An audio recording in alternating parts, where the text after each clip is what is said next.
Bismillahirrahmanirrahim. Assalamualaikum warahmatullahi wabarakatuh. Seperti mana yang saya katakan dahulu, saya bukan seorang doktor, tetapi saya ingin untuk berkongsi sesuatu. Ramai orang apabila usia telah meningkat mengalami sakit lutut. Kadang-kadang apabila berada di masjid terpaksa meluruskan kaki disebabkan tidak tahan bersila. Ada juga orang yang sakit kakinya terpaksa memasukkan liquid 6 bulan sekali ke dalam lututnya. Allahu Akbar. Tentu sekali bagi mereka yang telah melaluinya, ianya amat sakit sekali. Dan tidak boleh digambarkan bagaimanakah proses memasukkan liquid tersebut ke dalam lutut. Tetapi saya ingin berkongsi bagi mereka yang telah mengalami sakit lutut dan terpaksa dimasukkan liquid ke dalam lutut. Ianya tentu sekali amat menyakitkan, dan bagi mereka yang telah melaluinya tentu sekali mengetahui betapa sakit dan sukarnya apabila liquid itu ingin dimasukkan ke dalam lutut kita 6 bulan sekali. Saya ingin berkongsi satu pengalaman semasa saya menaiki kapal terbang. Saya duduk di sebelah seorang yang mengalami sakit lutut. Saya berkongsi sesuatu dengan beliau dan kemudian beliau berkata, "Nak tahu tak, saya sakit lutut dahulu dan saya telah melalui proses 6 tahun, setahun 2 kali masukkan liquid ke dalam lutut saya." Dia kata terlalu sakit, dan saya berfikir tidak mungkin untuk saya terus begitu. Jadi apa yang dia lakukan? Dia telah pergi ke negeri China, membuat kajian di library di sana, dan kemudian beliau telah bertemu satu cara terapi bagi mengatasi sakit lutut. Okey, saya ingin berkongsi. Kita selalu dalam kehidupan kita berjalan. Kita tidak pernah melakukan sesuatu yang menyebabkan darah kita berhenti di lutut.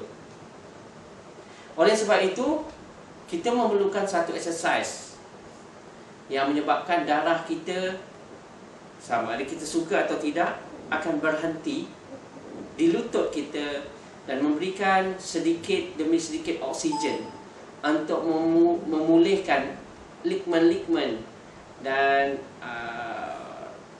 sel-sel yang berada di lutut tersebut. Mungkin apa yang saya katakan ini bukanlah perkataan kedoktoran, tetapi hanya pengalaman. Okey, apa yang perlu kita lakukan bagi seorang yang sakit lutut, yang perlu masukkan liquid, ataupun yang belum lagi mengalaminya? Untuk membengkokkan lutut begitu sakit sekali. Jadi, mari kita lihat bagaimana proses untuk kita lakukan bagi membolehkan darah tersebut berada ataupun sampai ke lutut kita. Okey,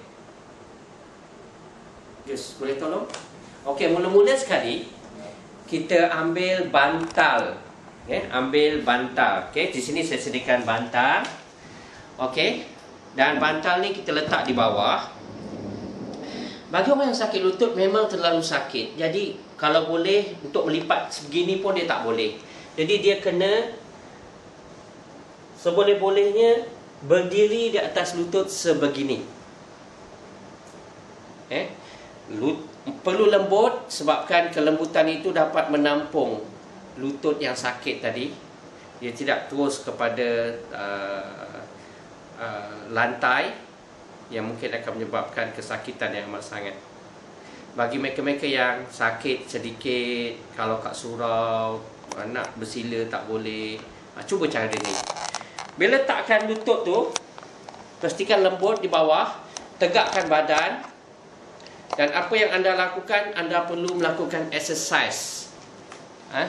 Dengan keadaan perut yang kosong setiap pagi, apabila bangun tidur selepas sembahyang, ataupun lepas mengaji ke, ataupun kalau nak membaca al-maksurat, semasa tu kita pun bermula dengan melakukan exercise sebegini.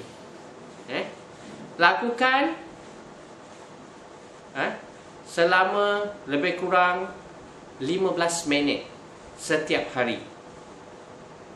Pastikan badan anda tegak, dan berat anda semuanya tertumpu kepada lutut. Bukan bongkok begini, bukan begini, tetapi tegak di hadapan. Pressure semua ke arah lutut, tapi lutut perlu letakkan di atas pantat. Anda akan merasai sedikit demi sedikit tekanan ke atas lutut tersebut. Sedikit demi sedikit anda merasakan kepenatan lutut. Dan anda perlu exercise terus. Dan untuk menghilangkan rasa sakit tersebut, mungkin dengan membaca al-maksurat ataupun apa sahaja yang boleh anda fikirkan atau lakukan. InsyaAllah, sekiranya anda boleh lakukan dalam masa tempoh sebulan ataupun 2 bulan, anda akan dapati penyakit lutut anda InsyaAllah telah berkurangan ataupun hilang sama sekali. Dengan itu, cobalah, dan Allah yang akan dapat memberikan kesejahteraan kesihatan kepada kita. Kita hanya berusaha dan berusaha dan berusaha. Allahu a'lam. Assalamualaikum warahmatullahi taala wabarakatuh. Selamat mencuba.